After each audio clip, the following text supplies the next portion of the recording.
అదే బురదలో పడ్డ బంగారం బంగారమేనని, అంతా బురదే. ఆ బురదలో బంగారాన్ని వేస్తే బంగారానికి బురద అంటిద్దా? మళ్ళా బయటికి తీసి శుభ్రంగా కడిగేస్తే బంగారమే. బురదలో పడిందని దానికి విలువ తగ్గిద్దా? తగ్గదో. బబులోను సంస్థానంలో దానియేలు ఉన్నాడు. బబులోను మొత్తం అన్యులు, బురద. కానీ ఆ బురదలో ఉన్నాడు దానియేలు, కలువలాగా, బంగారంలాగా. ఆ బబులోను బురద దానియేలు కంటల, ఐగుప్తు బురద యోసేపు కంటల. కారణం ఏంటో తెలుసా? యోసేపు కన్న తండ్రికి తోడబుట్టిన అన్నలకి దూరం అయ్యాడు, కానీ తండ్రి దూరం అయ్యాడు యోసేపుకి. నాకు ప్రొటెక్షన్గా ఉంటారు అనుకున్న అన్నలు దూరం అయిపోయారు, వాళ్ళే అమ్ముకున్నారు యోసేపుని. కానీ తనెంతో ప్రేమించి ఆరాధించే తన తండ్రి దేవుడు యోసేపును విడిచిపెట్టలా. యోసేపుతో ఐగుప్తుకు వెళ్ళాడు ఆయన. దేవునికి స్తోత్రం. ఎక్కడుంది యోసేపుతో ఎనగొడ దేవుడు కూడా ఐగుప్తుకి వెళ్ళాడు అని? అంటే యెహోవా యోసేపునకు తోడై ఉండెను గనుక అంటే అర్థమైంది. మరి యెహోవా యోసేపునకు తోడై ఉండెను అంటే అర్థమైంది, దేవుడు అతనితో కూడా ఉన్నాడు. దేవుడు యోసేపును వదిలిపెట్టలా, యోసేపు దేవుణ్ణి వదిలిపెట్టలా. అది దేవునితో ఉన్న అనుబంధం.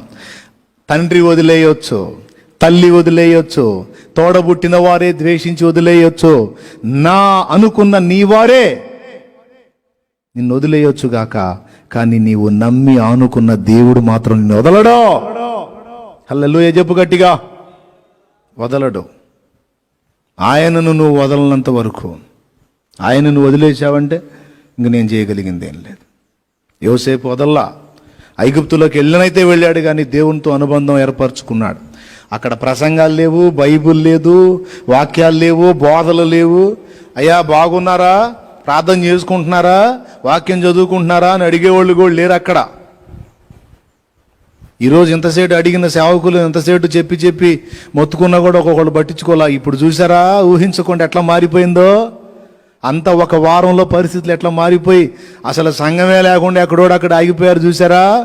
ఇందుకు శాలేమన్న మొత్తుకొని చెప్పింది. పరిస్థితులు ఎప్పుడూ ఒకే రకంగా ఉండవు. మనం సంఘంగా కూడుకున్నా, సింగిల్గా ఉన్నా, మనం ఇందులో సంఘంలో ఉన్నా, మందిరంలో ఉన్నా, లోకంలో ఉన్నా, దేవునితో యోసేపు ఎలాగైతే సంబంధం ఏర్పరచుకున్నాడో అలాగా. ఏం ప్రసంగాలు ఉన్నాయి యోసేపుకి? ఎవరు చెప్పారు యోసేపుకు ప్రసంగం? దానియేలుకి ఎవరు చెప్పారు వాక్యం?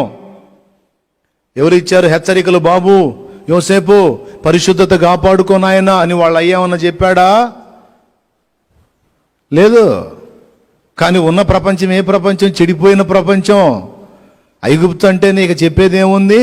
అలాంటి మనుషుల మధ్య పరిపూర్ణతను కాపాడుకున్నాడు అంటే కారణం యోసేపు దేవునితో ఉన్నాడు. తండ్రి దూరం అయ్యాడు, అన్నలు దూరం అయ్యారు, నా అనుకున్న వారంతా వదిలేశారు. కానీ నాకు ప్రభువా నువ్వు ఉంటే చాలు, ఎంత పరిస్థితి అయినా నేను దాటుకొని పోతానయ్యా, నిన్ను మాత్రం వదలనయ్యా అని దేవుణ్ణి హత్తుకున్నాడు. ఆయనే యోసేపును నడిపించాడు గనుక ఐగుప్తు మొత్తం మీదకి అధికారి అయిపోయాడు, ప్రధాని అయిపోయాడు. దేవునికి స్తోత్రం కలుగును గాక. ఐగుప్తు మొత్తాన్ని ఏలే ఫరోకే ఫరో అయిపోయాడు యోసేపు. కారణం దేవుణ్ణి కలిగి ఉన్నందున, దేవునితో సంబంధం ఉంది యోసేపుకి. ఆ యోసేపులాగా ఈరోజు ఎవరికి వాళ్ళు ఇళ్ళకి పరిమితం అయ్యారు. మీరు ఎక్కడున్నా దేవునితో మీరు అనుబంధాన్ని కలిగి ఉన్నంత వరకు ఎంత కఠినమైన పరిస్థితుల్లో కూడా మీరు భద్రంగా కాపాడబడతారు. తెగులు నుంచి కాపాడబడతారు. ఆహారపు కరువైనా సరే దేవుడు నీకు ఆహారం పంపిస్తాడు. లోకం మొత్తానికి కరువు వచ్చింది, కానీ ఏలియాకు మాత్రం రొట్టెలు మాంసం. కైసా ఆయా ఎట్లొచ్చింది? ఏలియా దేవునితో సంబంధం కలిగి ఉన్నాడు. ఏలియాకు ఆకలైతే దేవుడికి తెలుసు, పంపిస్తాడు. నా సోదరులారా, ఈరోజే కాదు రేపు ఇంకా భవిష్యత్తులో కఠినమైన దినాలు వస్తాయి. ఆ దినాల్లో కూడా నువ్వు బ్రతికి బట్టగట్టి భూమి మీద మనుగడ సాగించాలి అంటే ఏ మనుషులు, ఏ డబ్బు, ఏ బంగారం ఏది కుదరదు. ఆయనే. ఇవన్నీ ఉండొచ్చు, ఉంటే కొంతవరకు ఉపయోగపడవచ్చు. ఇప్పుడు మన వాళ్ళు సరుకులు ఉన్నాయి కాబట్టి డబ్బులు పెట్టి కొంటున్నారు. కరువు వచ్చి సరుకులే లేవు అనుకో, అప్పుడెట్టా? కూరగాయలు మార్కెట్లో అమ్ముతున్నారు కాబట్టి తెచ్చుకుంటున్నారండి, కూరగాయలే లేవు అనుకుందాం, అప్పుడెట్లా? దేవునికి స్తోత్రం కలుగునుగాక. రాలేదా? అలాంటి రోజులు రాలేదా గతంలో? భవిష్యత్తులో రావా? ఇప్పుడు ఇది చూశారుగా, భవిష్యత్తులో అట్లాంటివి కూడా ఎదురవుతాయి. ఎందుకు ఇలాగా అంటే, ఇలాంటి ప్రతికూల పరిస్థితుల్లోనే ఒరిజినల్ సరుకు ఏదో బయటపడిద్ది.